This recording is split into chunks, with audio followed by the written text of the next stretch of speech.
فصلوات ربي وسلامه عليه، وأشهد أن لا إله إلا الله وحده لا شريك له ولي الصالحين، وأشهد أن محمدا عبده ورسوله أرسله ربه بالهدى ودين الحق ليظهره على الدين كله ولو كره المشركون. أما بعد، إخوة الإيمان، أوصيكم ونفسي أولا بتقوى الله عز وجل، ألا فقد فاز المتقون. يقول الله سبحانه وتعالى في كتابه العزيز: أعوذ بالله من الشيطان الرجيم، يا أيها الذين آمنوا كتب عليكم الصيام كما كتب على الذين من قبلكم لعلكم تتقون. وقال صلى الله عليه وسلم: من صام رمضان إيمانا واحتسابا غفر له ما تقدم من ذنبه. وفي رواية: من قام رمضان إيمانا واحتسابا غفر له ما تقدم من ذنبه. Ndugu zangu katika imani, baada ya kumshukuru Mwenyezi Mungu Subhanahu wa Ta'ala na kumtakia ziada ya rehema na amani mtume wetu Muhammad sallallahu alayhi wasallam, awali yote na kuhusieni pamoja na kuhusia nafsi yangu katika swala zima la kumcha Mwenyezi Mungu Subhanahu wa Ta'ala, kwani hakika na bila shaka wamefaulu na kufanikiwa wale wote wanaomcha Mwenyezi Mungu Subhanahu wa Ta'ala kwa kutekeleza yote walioamrishwa na kuyaacha yote waliokatazwa. Ndugu zangu katika imani, katika jumla ya yale ambayo Mwenyezi Mungu Subhanahu wa Ta'ala ametuamrisha na anataka tutekeleze ni ibada ya saumu. Pale aliposema kwamba ametufaradhishia saumu kama alivyowafaradhishia waliokuwa kabla yetu, lengo tupate kuwa wacha Mungu. Na akasema Mtume sallallahu alaihi wasallama, yeyote yule atakayefunga saumu ya Ramadhani kwa imani iliyokuwa kamili na kutarajia malipo kutoka kwa Mwenyezi Mungu Subhanahu wa Ta'ala, basi miongoni mwa faida atakazozipata ni kusamehewa madhambi yake yote aliyotangulia. Na katika riwaya nyingine akasema atakayesimama. Kwa hiyo ni mwezi wa siyam na qiyam, ni mwezi wa saumu, qiyam na qiraatul Qur'an. Hizi ni baadhi tu ya fursa zilizopo katika mwezi huu mtukufu wa Ramadhani. Ndugu zangu katika imani, imekuwa ni bahati katika mwezi huu mtukufu wa Ramadhani, misikiti mingi ina darsa mbalimbali ambazo zinahusiana na saumu ya Ramadhani na darasa za tafsiri na darasa nyinginezo. Hili walillahi alhamdu ni moja ya kutumia fursa vizuri ya mwezi mtukufu wa Ramadhani. Lakini isivyo bahati, darasa zinahudhuriwa na watu wachache sana. Unaweza kukuta msikiti umejaa katika swala ya dhuhuri, swala ya alasiri, swala ya isha, lakini linapoanza tu darsa, wanaobaki kusikiliza darsa ni wachache sana. Haijalishi umuhimu wa kile kinachozungumzwa kinahusiana na funga yao, na sina imani kwamba wote wanaoondoka na kunyanyuka kwamba hawana shida yoyote ile na taratibu za saumu, kwamba saumu zao hazina tatizo lolote, kwamba zipo sahihi 100%. Sina uhakika na hilo. Ndugu zangu katika imani, khutba yetu ya leo itabeba sura ya darsa, kwa sababu katika darsa wanaohudhuria na kusikiliza ni wachache, lakini yanayozungumzwa wote wanahitajia. Nimeona nitumie fursa hii kwa sababu katika khutba huna namna, huwezi kuondoka. Utamsikiliza tu khatibu, atazungumza mwanzo mpaka mwisho, unawajibika kumsikiliza. Bahati mbaya tu katika khutba huna fursa ya kuuliza pale unapotaka ufafanuzi, lakini fursa nzuri ya katika khutba ni kwamba huna namna isipokuwa kumsikiliza tu khatibu. Sasa ndugu zangu katika imani, kupitia khutba yetu ya leo tutazungumzia hukumu za saumu. Yawezekana katika mwezi huu mtukufu wa Ramadhani saumu zetu zikawa zina mapungufu, kwa sababu tu baadhi ya mambo ambayo tunayafanya ima yanaharibu saumu zetu au hayazikamilishi saumu zetu. Na kwa kuwa bahati mbaya hatusikilizi darsa, yawezekana hata ile faida iliyokusudiwa isipatikane. Sasa ndugu zangu katika imani, watu wote kiujumla kuhusiana na ibada hii ya saumu tumegawanyika katika makundi 10 ambayo kwa namna yoyote ile mimi na wewe hatutoki katika ya makundi 10. Ni vizuri ukasikiliza kwa makini ujue uko wapi na ibada yako unaikamilisha vipi. Kundi la kwanza au mtu wa kwanza ni yule almuslimu albaligh alaqil almuqim alqadir as-salim min almawani'. Mtu wa kwanza au kundi la kwanza ni Muislamu aliyebaligh, mwenye akili timamu, ambaye anaiweza saumu, aliyesalimika na viziwizi vya saumu. Huyu analazimika kufunga. Muislamu aliyebaligh, mwenye akili timamu, si msafiri, na anaiweza saumu na amepukana na vizuizi vya saumu, huyu kwake saumu ni lazima. Ukijiona sifa hizo unazo, wewe unawajibika kufunga, na usipofunga maana yake umefanya kosa, utakwenda kuwajibishwa mbele ya Mwenyezi Mungu Subhanahu wa Ta'ala. Na kwa kuwa mtu wa kwanza sifa zake, sifa ya kwanza kabisa ilikuwa almuslim, muislamu, maana yake mtu wa pili, ndio maana nikasema watu wote, si waislamu, watu wote tumegawanyika katika makundi 10. Mtu wa pili ni ambaye si muislamu, huyu fala yajibu alayhi wala yasihu, huyu hawajibiki kufunga wala hata akifunga saumu yake si sahihi.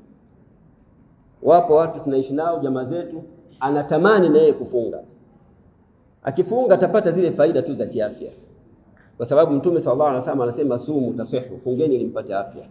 Huyu asiyekuwa na imani ya Kiislamu akiamua kufunga kwa sababu tu kuiga yule rafiki yake au jirani yake, atapata faida tu za kiafya, lakini kwa maana ya thawabu hatupata, hawajibiki, na hata akifunga saumu yake inakuwa si sahihi. Huyu ni mtu wa pili.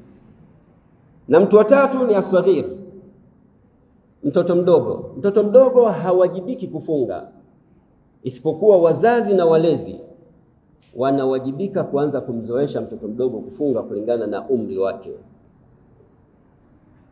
Na mtoto huyu mdogo akifunga saumu ikakamilika, basi malipo yanakwenda kwa aliyemsimamia, kama ni mzazi au ni mlezi.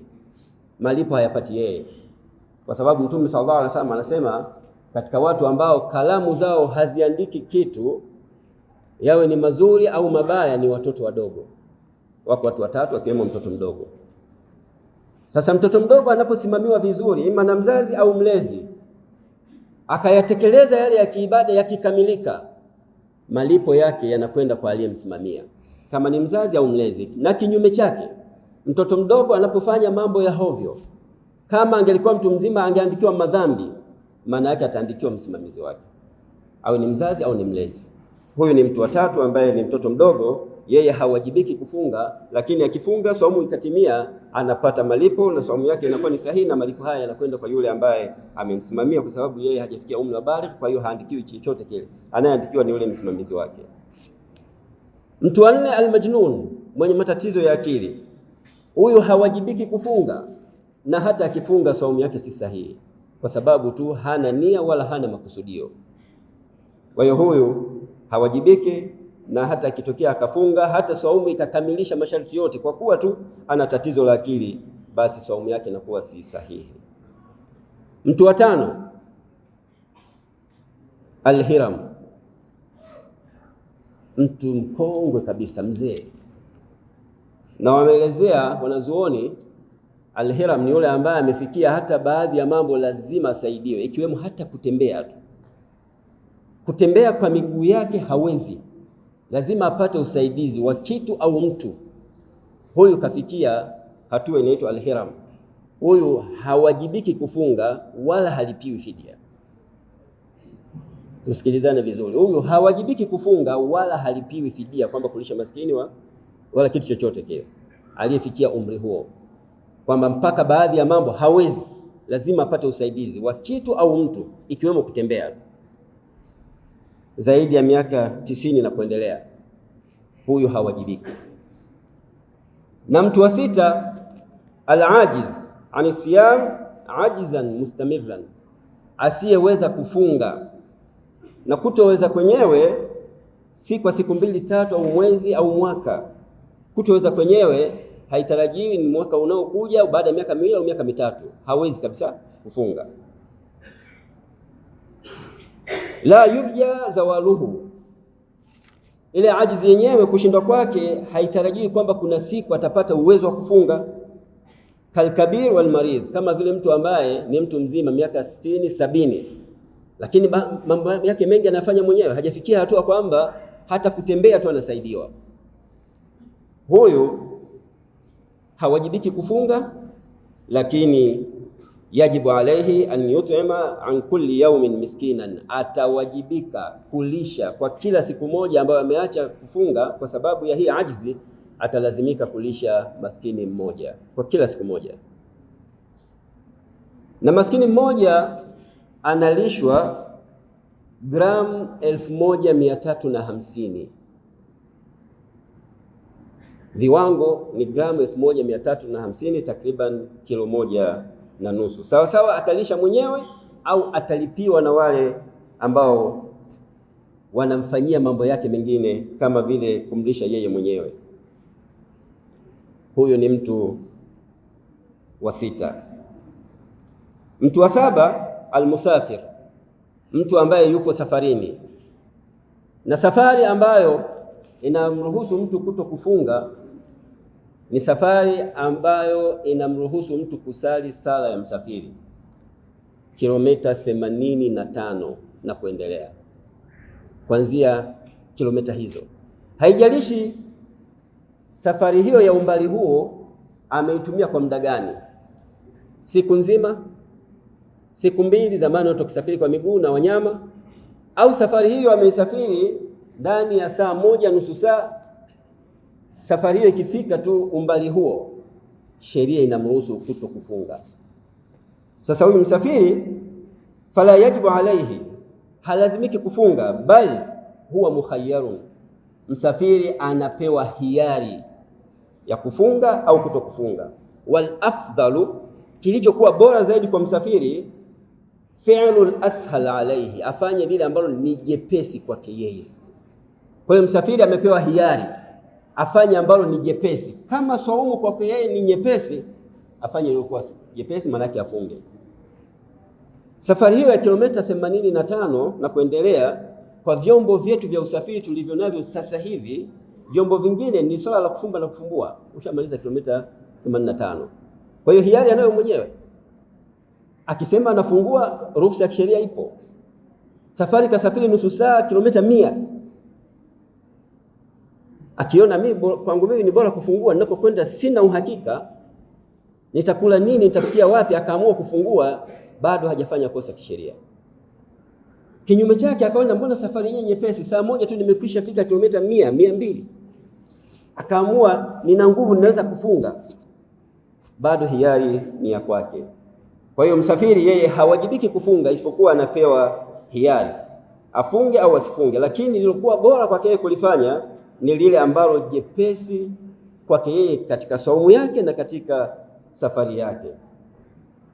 Fa intasawaya, yakiwa mambo yote mawili yako sawa sawa kwake, kufunga na kuto kufunga kwake sawa sawa, basi ni bora afunge. Wa antasumu khairun lakum, na ikiwa mtafunga pamoja na dharura hiyo itakuwa ni bora zaidi. Huyu alikuwa ni mtu wa 7. Mtu wa 8, almarid, ni mgonjwa, alladhi yurja baru mardhihi, mgonjwa ambaye ugonjwa wake anatarajia kupona, ana homa, ana malaria. Huyu pia vile vile hawajibiki kufunga.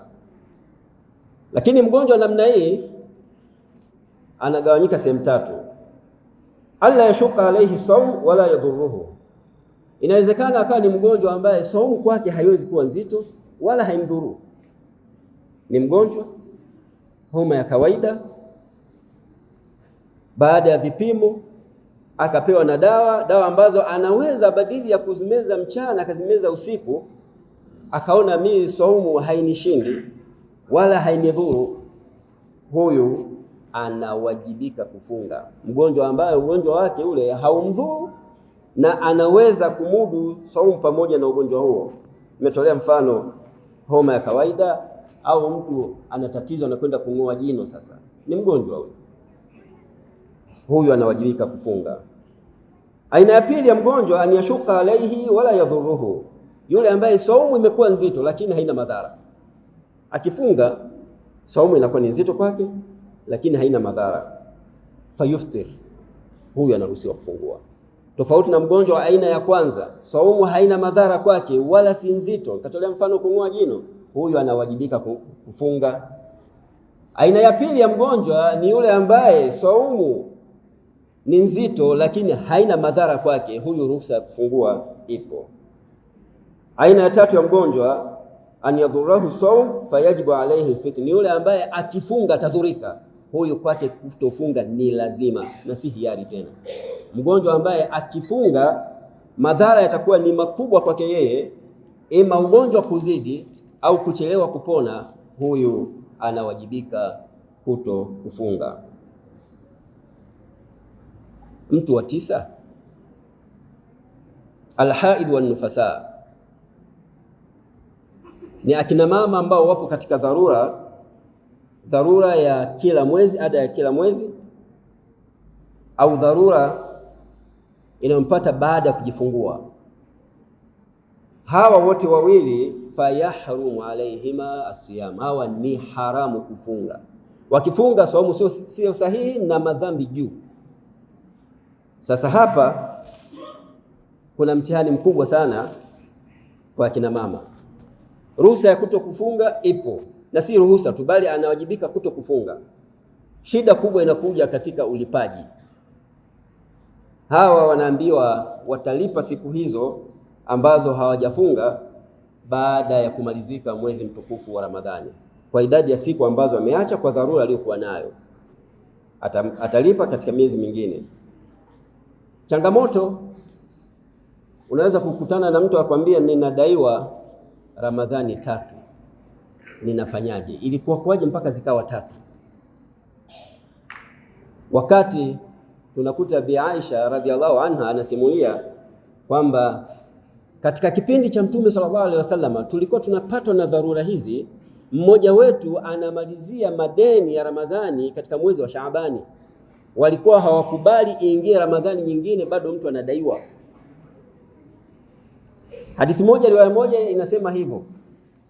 Akina mama walikuwa wakifanya hivyo, wanamalizia kulipa madeni ya Ramadhani katika mwezi wa Shaabani. Riwaya nyingine Bi Aisha anajisimulia yeye mwenyewe, maana yake na Mtume anamuona na Mtume anajua kwamba kulingana na nafasi ya kumtumikia Mtume sallallahu alaihi wasallam, nilikuwa ninabakiwa na deni la Ramadhani ninamalizia katika mwezi wa Shaabani, lakini anasema anamaliza kulipa deni katika mwezi wa Shaabani.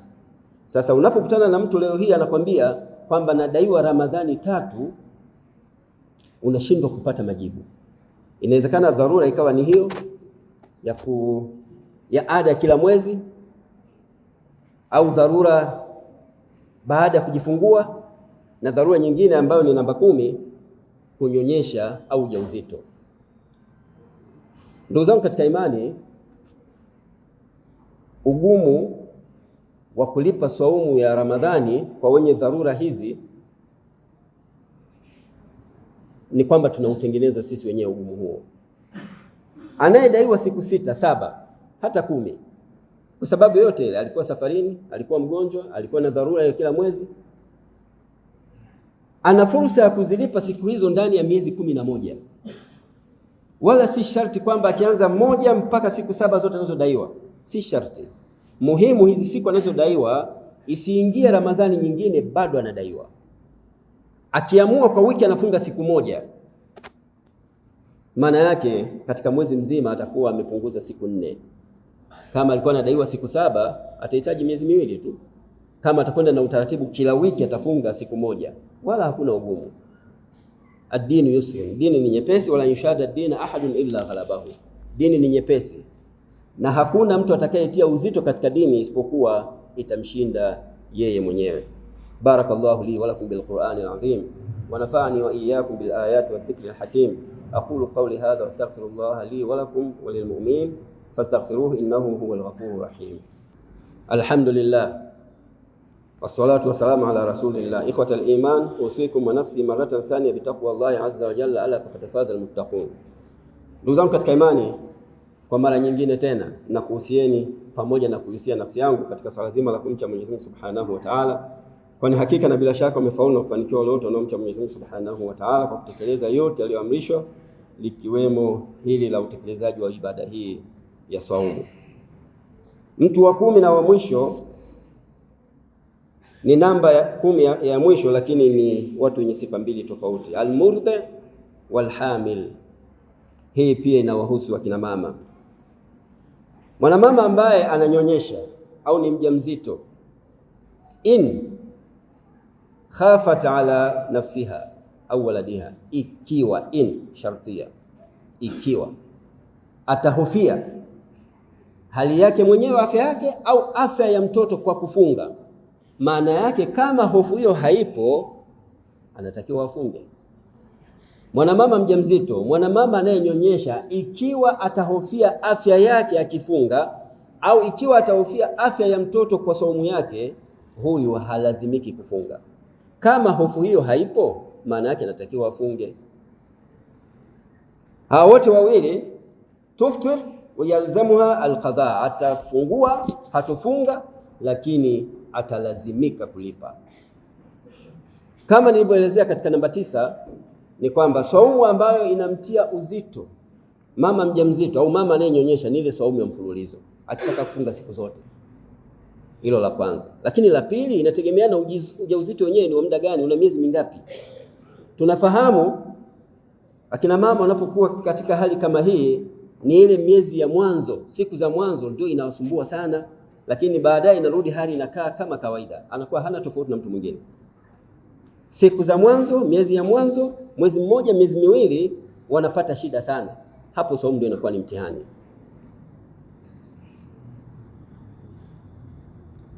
Na anayenyonyesha hali kadhalika ni hivyo hivyo. Mtoto ambaye ana umri kuanzia 0 mpaka miezi 6, kunyonya kwake ni tofauti na mtoto ambaye ana miezi 6 na kuendelea. Katika kipindi hiki cha miezi 6 mtoto, na wanasema kitaalamu, hatakiwi kula kitu chochote, hata maji tu, zaidi ya maziwa ya mama tu. Kwa hiyo ni kipindi ambacho mtoto ananyonya kuliko maelezo. Muda wote chakula chake, kinywaji chake ni maziwa ya mama tu. Sasa katika mazingira kama haya, ndio mama saumu kwake inaweza kuwa ni tabu, au inaweza kuwa tabu kwa mtoto. Kwamba mama akifunga, asipokula vizuri, mtoto anaweza kunyonya na maziwa yakawa hayatoshelezi, au yakawa yanatosheleza lakini mama akawa dhaifu kutokana na mtoto ananyonya sana.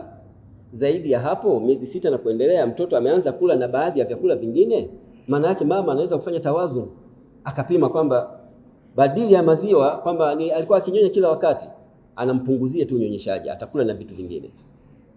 Sasa hili nalo kama nilivyosema, inategemeana na kama maelezo yanavyosema, kama atahofia. Kama hofu hamna, maana yake huyu anarudi kwenye kuwajibika kufunga.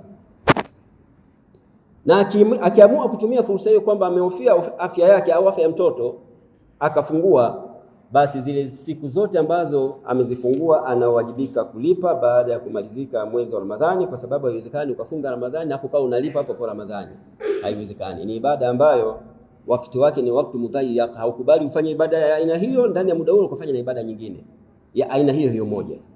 Kwa hiyo huyu pia atawajibika kulipa baada ya kumalizika Ramadhani. Na kulipa kwenyewe ni kufunga na sio kulisha, ni kufunga. Mama mjamzito ambaye aliacha siku kadhaa kwa sababu ya ujauzito, au aliacha siku kadhaa kwa sababu ya kunyonyesha, huyo atalazimika baada ya kumalizika Ramadhani alipe siku hizo. Anaweza kulipa siku moja, siku 2 mfululizo. Akifunga siku 2 katika kila wiki, maana yake mwezi mmoja tu tayari atakuwa ameshafunga siku 8. Akifanya hivyo miezi 2, kama aliacha nusu ya mwezi, maana yake atakuwa amejikomboa mpaka inafika miezi mingine, anafanya maandalizi kwa ajili ya Ramadhani nyingine inayofuatia. Kwa kumalizia, ndugu zangu katika imani, kwa kuwa tupo katikati ya mwezi wa Ramadhani na tunaelekea katika kuumaliza mwezi huu, ipo fursa ambayo ni fursa ya umri, fursa Lailatul Qadr.